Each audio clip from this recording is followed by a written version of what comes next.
Good afternoon, and welcome to the Committee of Adjustment hearings for Suburban Panel 2. We are a City of Ottawa quasi-judicial tribunal that holds public hearings to consider Planning Act applications, including minor variances to the zoning requirements and consents to sever land. Our hearings are now in person at Ben Franklin Place, 101 Centerpoint Drive. We are also enable remote participation by video conferencing for our registered speakers. We are live streaming on YouTube, and the video will be archived and available for future viewing by the public. My name is Fabian Poulin. I'll be chairing today's hearings, and you can address me by my name or as chair. And with me are my fellow panel members, Jay Baltz, George Barrett, Heather McLean, and Julianne Wright. The procedure for the hearings will be as follows. Listed on the agenda and appearing on the screen from time to time are the applications we'll hear today. For the sake of efficiency, I may deal with agenda items in a different order. Panel members have reviewed the planning reports and any written submissions in support or opposition to each of the applications. Today, we'll hear any oral submissions relating to the application. As part of the statutory public notification requirements, each applicant was required to post a sign on the property in question before the hearing. They also had to confirm in writing that they did so, or they'll need to swear or affirm an oath today that they fulfilled the sign posting requirements. Otherwise, we may have to adjourn or postpone the hearing. The panel may ask for a brief presentation of an application, followed by questions for the applicant and city planning staff. We will then hear from members of the public who have registered to speak, and we may also have questions for them. Finally, the applicant, who has the burden of proof, will have an opportunity to make final comments and reply. Please address your comments to me as the chair, starting with your name and spelling it if necessary, and your municipal address for the record. All presentations are limited to 5 minutes. Any exceptions will be at my discretion. At the end of the hearing, the panel may either make an oral decision or we may reserve our decision, which means it won't be delivered today. In either case, and within 10 days, the Committee of Adjustment will send the official written decision and reasons for it to all parties, participants, and anyone else who has requested a copy. Does anyone have any questions about the procedure we'll be following today? Anyone online? No questions. We have several applications to hear today, but we first need to deal with some preliminary procedural matters. Are there any declarations of interest by any panel members here today? No. There are no declarations of interest. We need to confirm one set of minutes, and those minutes are for the hearing of January 14, 2025. Can I get a show of hands for those that approve of these minutes? All those in favor, please raise your hands. Yeah, these minutes are confirmed. We don't have any adjournment requests. So we will now proceed to the unopposed applications. In order to qualify for an unopposed application and fast-track approval, the application must have no objections or concerns from the parties, that is the applicant, the city, or the public. No amendments are required, no registered speakers. The signed posting declaration was received. The applicant or agent has confirmed that they agree with all the requested conditions, if any, and there are no questions from panelists. Today, we have two unopposed applications. The first has to do with 3817 Inness Road. And I'd like to ask the panel if they approve this application. All those in favor, please raise your hands. That application is approved. The second item on our list of approved applications is 3440 Woodroffe Avenue. All those in favor of this application being approved, please raise your hands. That application too is approved. Thank you very much. So now we'll move on in order to hear the applications, starting first with application dealing with 609 Longfields. I'm looking for G. Henderson.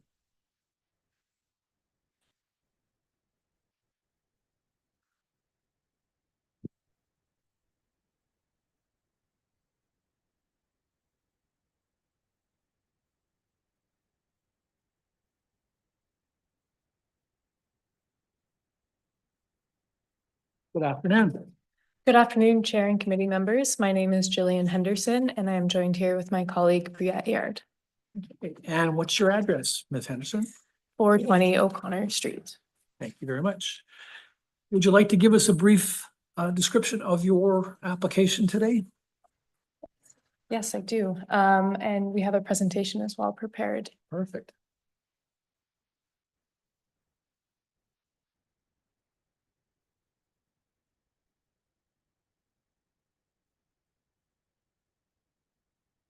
Thank you. Good afternoon. Thank you, Chair and members of committee. My name is Jillian Henderson, a planner with FO10 Planning and Design, representing the owners of 609 Longfields Drive. Next slide, please. The subject site is located at 609 Longfields Drive in the old Barrhaven East neighborhood, abutting the Transitway. The entirety of the subject site is located within a 100-meter radius of the existing Longfields Transitway station. Next slide, please. The proposed development is a 9-story mixed-use mid-rise building that will be predominantly residential and commercial use at grade, fronting the public realm. The building will have 92 dwelling units and will be a mix of bachelor to 3-bedroom units. Generous multifunctional amenity space is also provided, including an indoor exercise room, bike repair station, dog wash, indoor party room, kitchen on the roof, and a large rooftop terrace. Next slide, please. To facilitate the proposed minor variances, relief from the zoning bylaw is required to permit an increased building height of 9 stories, an indoor rooftop amenity space, an increased maximum density of 405 units per hectare, and an extension of the foundation to project into the interior and rear setbacks. To act as a retaining wall and provide a walkway connecting to the transit plaza. Next slide, please. The subject site is located within the suburban Southwest Transect and designated neighborhood with the evolving neighborhood overlay. The proposed minor variances support a higher density mixed-use development near Longfields Rapid Transit Station. A taller ground floor will attract retail tenants, supporting the site's role as a mini hub within the neighborhood. The project aligns with the 15-minute community goals, improves the public realm, and fits within the area's planned mid-rise character. The slight density increase supports policies objectives of urban growth while maintaining compatibility with the neighborhood. The proposed minor variances uphold the intent of the purpose of the official plan by enabling the construction of a mid-rise mixed-use building within a service neighborhood close to amenities and transit. Next slide, please. The proposed minor variances align with the zoning bylaw's intent of creating compact, pedestrian-oriented, transit-supportive environments with a mix of residential and retail uses. The variances support urban intensification goals while respecting key performance standards. Next slide, please. The proposed variances are minor in nature, respecting this area's scale, form, and function while avoiding adverse impacts on adjacent lands. They represent only slight and well-justified deviations from the minimum requirements of the bylaw and are appropriate for the context of the site. The proposed variances are desirable for the land as they enable a well-designed, compatible development that enhances land use efficiency and the public realm without adverse impacts. Next slide, please.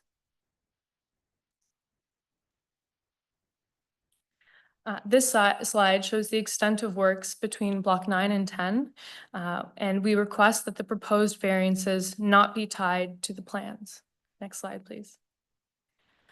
In conclusion, it is our professional opinion that the proposal is appropriate and constitutes good planning, as it is consistent with the PPS for intensification within settlement areas. It conforms to the policies and objectives of the official plan.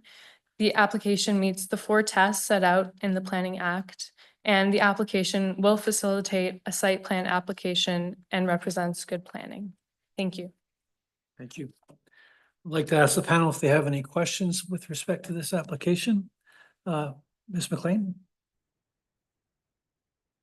I just wonder if you could give us the rationale for requesting that the variances not be tied to plans?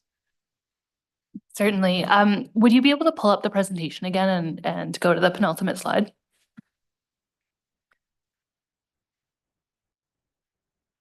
So I'll just start speaking now in the interest of time. So the as far as it extends to the proposed apartment mixed use building on block 10, we have no concerns with the variances being tied generally to the plans. We're in the latter stages of site plan approval. However, the block 9 adjacent to the subject property is a transit plaza. And as part of the condition of subdivision, Campanelli, the developer, has an obligation to design and upgrade the plaza. And so in order to create, and that obligation is tied to the development of the second of the 2 flanking blocks. So this block 10 is the first of those developments. In order to provide a better amenity space, public space in the interim condition, Campanelli would like to make upgrades to a portion of block 9 now to create a sort of a terrace, provide walkway access and begin plantings. But as you can appreciate, that process for approval is not totally clear. We were hoping to have both the works on block 9 and block 10 approved at the same time through site plan control.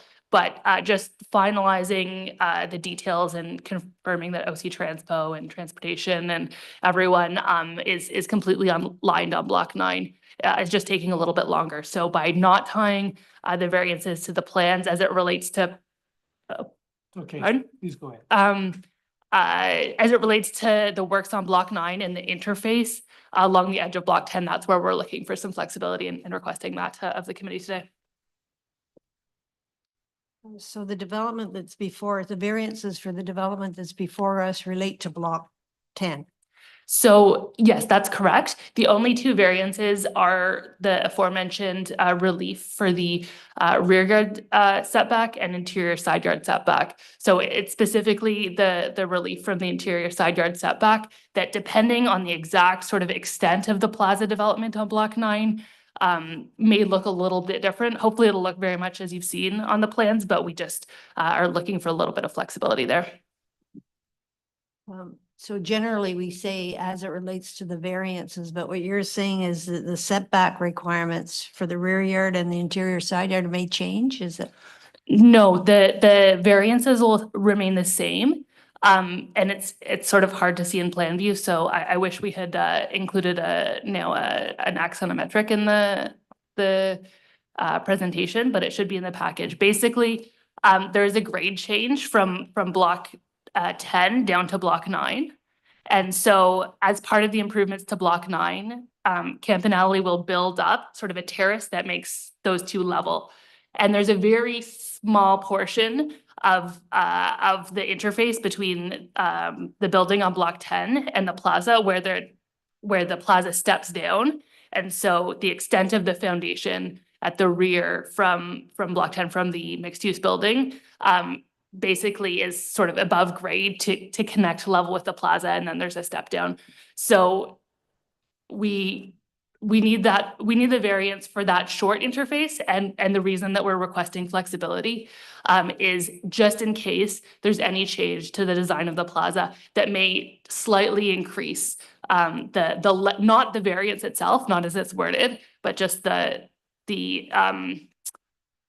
length of the area that is sort of mismatched for the retaining wall to step down. Again, we're not anticipating changes, but we just are requesting the flexibility. Okay, thank you. Ms. Wright.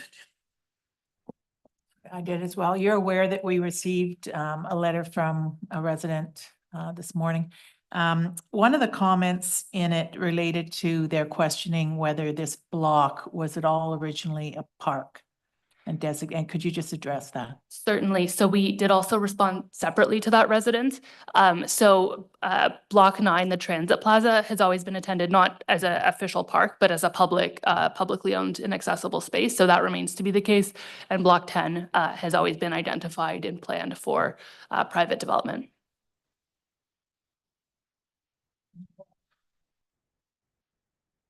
Thank you, Mr. Chair. Yeah, I'm still trying to understand the not tied to plans issue. So if you're not planning to, since tying it to plans only relates to the variances, you're not intending to change the building in such way that it exceeds these variances, are you? Yes, that's correct. So the building, any works on block 9, we're not anticipating to change. We're in the latter stages of site plan, the site plan process. I think the reason that we're just requesting the flexibility is because one of those variances, the reduced interior side yard, is related to how the building walkway along the rear of the building interfaces with the public plaza. And so the variance requests a reduced side yard setback. That won't change, but the interface itself may change. So simply because it's the interface is at issue, we're seeking just flexibility in that regard. But so by interface, you mean the grade change and retaining wall? Yes, design? because right now, because if we're just looking at block 10, Mhm. the way that it would relate at the edge to the existing grade on block 9 is it would the foundation and basement would project above grade. Campanelli's plans are to, and we have gotten approval in principle through the city to build part of block 9, and so that there's a terraced plaza that is at grade at the street front and then extends back level with the basically the ground floor of the building all the way almost to the rear. And then there's some terracing down on the plaza side to match the grade that there is the multi-use path is on. So presumably that would be building up the grade on the other side on the block 9 side of the property That's correct. boundary. So that doesn't affect the side yard setback variance at all, does it? It's No. already 0. So unless you go into block 9. No, You no, can't there's get no, anywhere. there wouldn't be any change to the variance, just the condition and how it appears. So then the edge of the building will still be below grade at 0 and above grade at where I was going to ask that, but wherever it is, correct? Yes. Yeah, so I'm not sure why you can't tie it to plans, since the building, as long as the building isn't going to move over onto block 9, tying it to plans will have no effect on what you do on the block 9 side in terms of changing the grade, I think. Maybe get the city to confirm later when it's their turn, but I don't see the issue. That's fantastic. And certainly this has been a process through you, Chair, but we've been working with very closely with Craig Hamilton. He's our file lead for the site plan control application. And we did have this discussion just because we are going to have to figure out kind of a bespoke process for approving block 9 and figure out how to separate the approvals for the private development from the development of block 9. And we agreed that out of abundance of caution, it might be good to have the decision not tied to plans, but yeah, certainly no concerns with tying to plans insofar as it relates to block 10 only. Okay. If it's okay, Mr. Chair, I had another question. So the lot line setbacks are because of the parking structure below grade, correct? So what is the setback of the building from the side yards and the rear yard at grade, in the first floor? At the first floor of the building is set 3 meters back from the interior side yard, which is compliant. And I believe it's 9 meters from the rear yard, which exceeds the minimum setback requirement. So it's only underground that we're talking about here, yes? Yes, although it will, from the rear, it will appear that the grade again The grade, changes, okay. but yeah. Okay, thank you, Mr. Chair. Mr. Barrett, do you have questions? No, thank you. Okay, thank you very much. We did have a comment from a resident concerned about density and parking. Can you address that? Certainly, thank you, Chair. So with respect to density, the site is already zoned for between 300 and 400 units per hectare. So we are requesting a variance in relation to that, but it's to basically add 2 units. It falls within sort of the rounding rounding error, and we just realized the opportunities to add 2 units through the site plan control process. So substantively, the density isn't really changing compared to what's permitted, in fact, required. And sort of an 8-story building has always been permitted. The variance request is for a 9-story building, but that's because of a storage mezzanine in that taller commercial ground floor. So functionally, it remains, the same density. Parking, we are exceeding the minimum parking required in the zoning bylaw. We're not seeking a variance on that. So parking will be provided underground at a rate of, I believe, close to 1 space per unit. Commensurate with the zoning bylaw. Yes, in exceedance of the zoning bylaw. Thank you. I would like to ask Planning Services, Elizabeth King, make some comments with respect to this application, please. No problem. Staff have no concerns with this, but if committee has any questions, I'm happy to answer them. Ms. McLean, do you have any questions for Ms. Wright? Any questions for planning? No, I don't. Mr. Baltz? I see Ms. O'Connell, Leonard O'Connell has her hand up, maybe. Ms. O'Connell?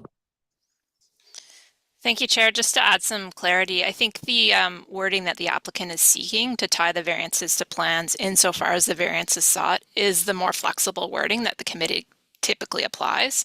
So essentially, I think you are both saying the same thing in that discussion, and that the applicant, I don't want to misinterpret, but was presumably asking that you not tie to the plans explicitly. No, I think it was tied to the plans as it relates to the variances sought. Okay, where are we now? Mr. Baltz, any questions for planning? No, that was really the clarification I was looking for. I was gonna, yeah. Okay, thank you. Mr. Barrett, do you have any questions? No, thank you. Okay, great. So now we leave it up to you, Ms. Henderson. It's you can wrap it up. You have the last word. Well, thank you very much. And no final comments from me. Thank you. Okay, thank you very much. Okay, I'd like to ask the panel if they would like to reserve on this decision. All those in favor to reserve, please raise your hands. So we're going to reserve on this decision, on this application, and you'll receive our written confirmation of our decision in 10 days. Thank you very much. Thank you. Might as well stay here because you're the next one up too.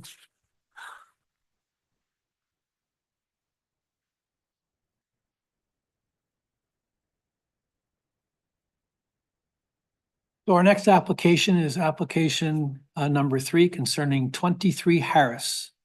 And as I said, Ms. Henderson is on this file as well.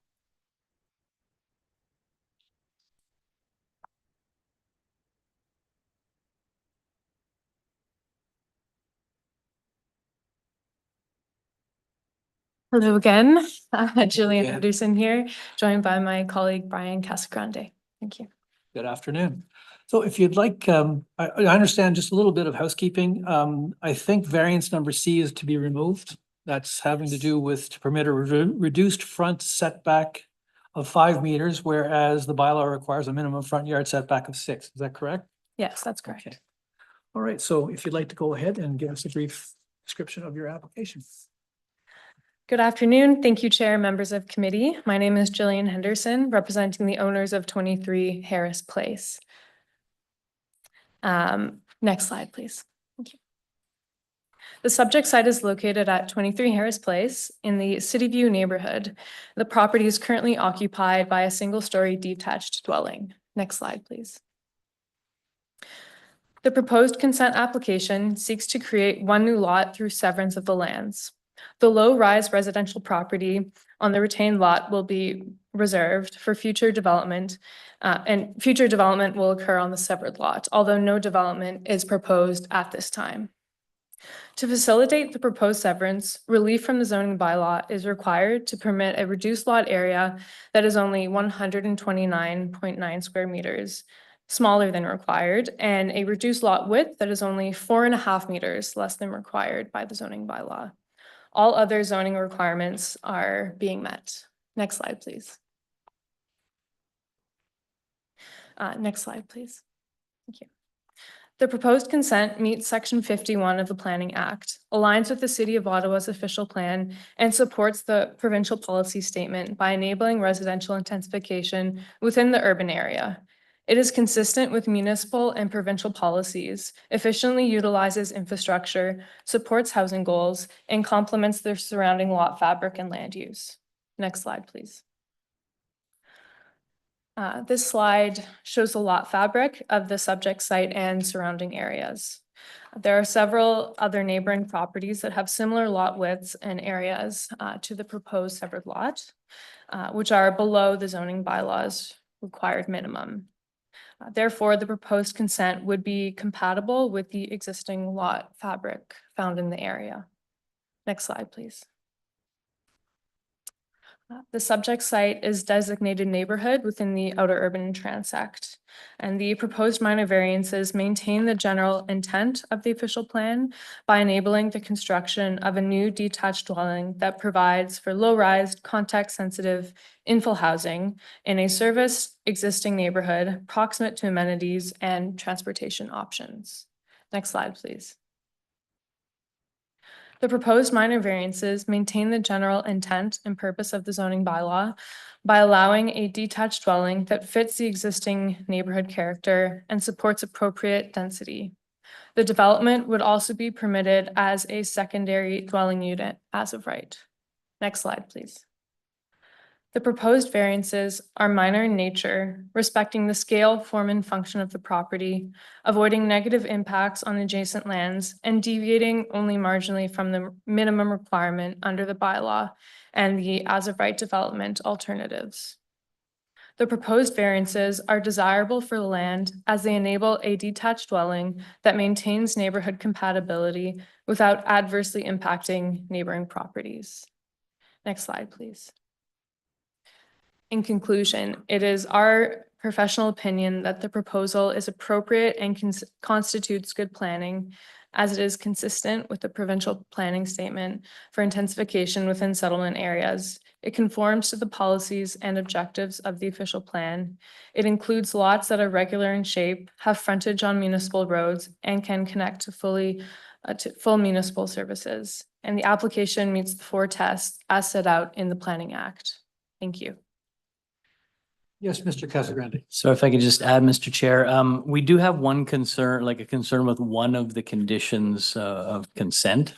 So whenever appropriate, I'd like to explain that to you. Well, I was just going to ask Ms. Henderson if she agrees with all of the conditions requested by the city if this application was approved. So Okay, This is so an timing is right. Okay, so the real only, I mean, we've actually had some back and forth with staff, and I have my own philosophical ideas about some of the conditions, but the client in the end is accepting of all of them.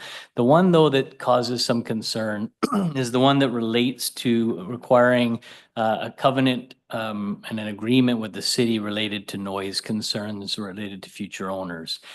And as you know, you'll see this condition asked from city from time to time. The concern I have with it is that this obligates the owner to enter into an agreement with the city on this basis. And that adds a lot of delay or extra cost, depending if they try to, the city has an option where you can circumvent their normal process, which can take up to 2 years. From my perspective, you have an established residential neighborhood that in the existing condition of noise, and this relates to the airport, has to be known to most people. And so I feel like this is overkill relative to what the city is trying to achieve. Now, I'm sensitive to the city wanting to actually demonstrate best efforts through the committee to address this issue. And so the proposed approach that the client has agreed to that I think is reasonable is that we modify the condition. And it's effectively, and I have wording that I can leave with you, but it's effectively, instead of obligating them to enter an agreement with the city that they're going to register something on title as a warning to future owners, my proposition is that they, as a condition of approval, have to register something on their own property that will carry with the land in advance of getting their consent. It cuts out the agreement part with the city, and I think that's the part that is most concerning to me. Okay. I think we'd like to address that right away with planning staff, so we don't have to come back. Can you describe for us what this condition number 6 is? I think it's Miss Einkorn, or is it, no, it's Miss, It's 6, yes. it's number 6, and notice covenant on title, so. Yeah, so can I get your comments, please? Yep. And it's Miss Thanks. King. So condition, number 6, so like, Mr. Casagrande mentioned, so this is because the property is in the airport operating influence zone. So this comes from section 10.22 of the official plan. The intent of this agreement is because the owners can put a notice on title and then just take it off later to not burden sales potentially in the future. The agreement, it makes it clear that the city is requiring this notice, so there's less of a chance of this being removed further down the line. I do believe my colleague, Ms. O'Connell, is online if you guys want further explanation on this, but that's generally why we require it. Okay, Ms. O'Connell? I think Elizabeth covered our rationale quite well. I have nothing else to add. Okay. I'm familiar with a noise bylaw, or sorry, not a noise bylaw, noise covenant put on title. I happen to have one of those on my property. It's not a big deal. It's just on title, and they want to keep it there so that any future buyers are aware that this is going to happen.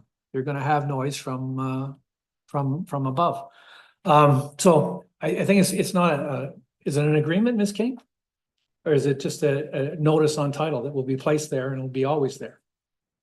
So it's, the condition reads that the owner is to enter into an agreement with the city.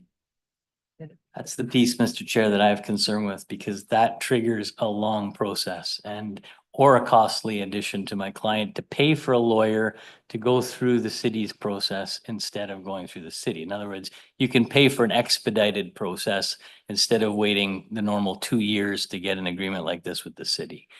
And I just feel like, I know that there's a question of trust, but at the end of the day, I think in reality, this is an established community that's there, is dealing with this obligation, this burden. And I know my client doesn't have any intention of establishing something on title and then removing it, but of course I understand there's risk there. I'm asking the committee to look at this in balance and decide whether it's a reasonable alternative is all. Okay, thank you. So all the other conditions you have no issues with? Accepted, thank you. Thank you. Okay, so now I'd like to move to the panel and ask if they've got any questions with respect to this application. Mr. Barrett? Oh, thanks. Ms. Wright? No, I don't. Ms. McLean? Thank you. Thank you, Mr. Chair. Mr. Casagrande, just explain to me how you would like, what the process would be as an alternative? So the wording of the condition, we've attempted to change it only minorly. So you'll see a few words removed, but effectively what the city's obligation is that you enter an agreement with them that you forevermore have to have something registered on title, that current and future landowners in buying the property would see, oh, there's concerns over airport noise. For lack of, I'm paraphrasing, right? So my preposition is, instead of having to have an agreement with the city, that you ask the owner as a condition prior to severance to have something registered on their own title that would say that it must carry with the lands for current and future landowners to achieve the same thing. The risk to the city is that that landowner can then at some point in time ask that that be taken off their property's title. And the city doesn't want that risk to be there. Whereas when you're in agreement with the city, they always have you under that agreement. And I understand the objective, but in the end of the day, the obligation of this client with that is that they then have to go and either wait 2 years for the city to produce this agreement, okay? And of course, we're trying to get a consent done, or recognizing that the city has a problem relative to their legal services turnaround. They've said to applicants, if you want, you can pay this lawyer that we've hired that will expedite that process. And so to me, it's an unreasonable burden that you're placing under the circumstances. It's not a community where it's going to be any shock to anybody that there's airport noise there. So we've crafted an alternative condition that we'd like you to consider on behalf of our owner. And of course, we leave it with you. But I just don't understand the mechanism. So the owner, what does he put on title?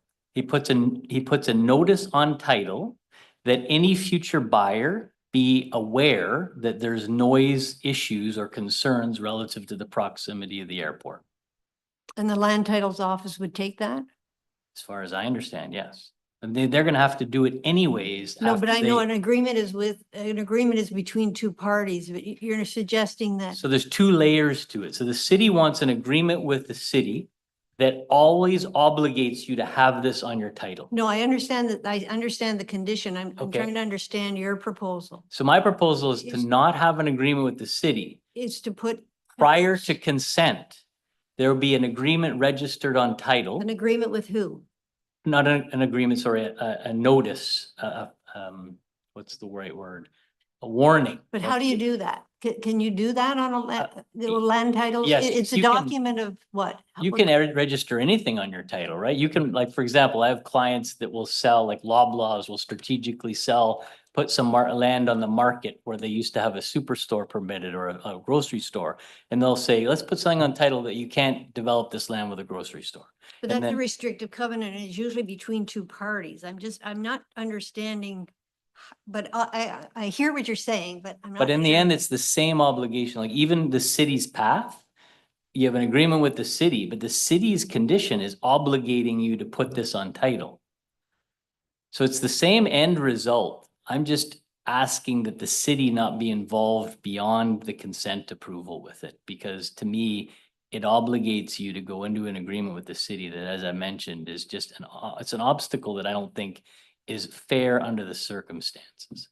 So have you filed that wording with staff? Do we have I that? know I brought it with me. I was gonna leave it with you. All right, thank you. I have a question on that. Now, is there an opportunity or a difference between an agreement and the notice on title? Does it allow, the notice on title, does it allow the owner to remove it at some later date?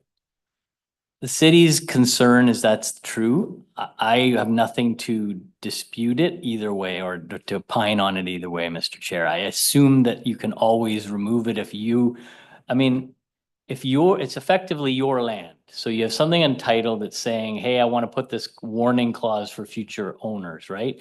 But I think after you sell the land, or even I guess before, once you sever it and you have two different landowners, because that's effectively what's happening, I think they could come in and go, well, in the future, if we sell this again, we don't want this on title. So I think there's probably a possibility that can happen. Will somebody pay a lawyer to remove something that's so obvious to anybody buying?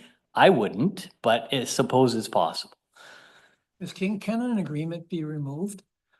Similar to what we're talking about, a notice on title by the owner, or is it always on title? I might need to defer to Ms. O'Connell on Okay. that. Hello, Ms. O'Connell. Hello, Mr. Chair. And that Mr. Casagrande is right. The request for the city for the agreement is for that very reason. It's an agreement between the city and the owner. And so that agreement can't be removed from title unless it has the permission from the city. And that's why we request the agreement to put the notice on title. That Okay. extra layer as he's described. Okay, thank you. Mr. Baltz, do you have any questions? Yeah, maybe to Ms. O'Connell, since she's on.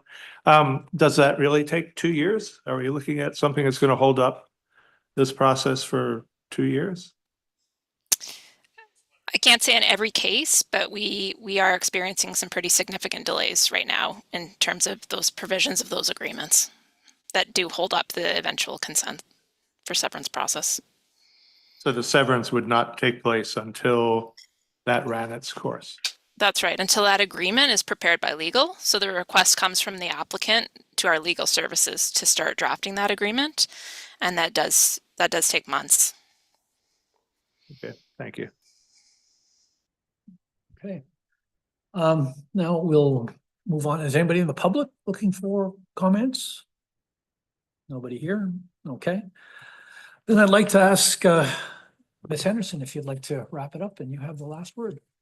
Thank you. Thank you, Chair and members of committee. No final comments from me. We will leave our proposed new language for condition 6 with you if that's all right, and appreciate your consideration. Thank you. Thank you very much. I'd like to ask the panel if they would like to reserve on this application. All those in favor, please raise your hands. This application will be reserved and you'll receive a written notification of our decision in 10 days. Thank you. Thank you. And I believe that concludes our business for today. Thank you all very much for your help. And we'll see you in a few weeks.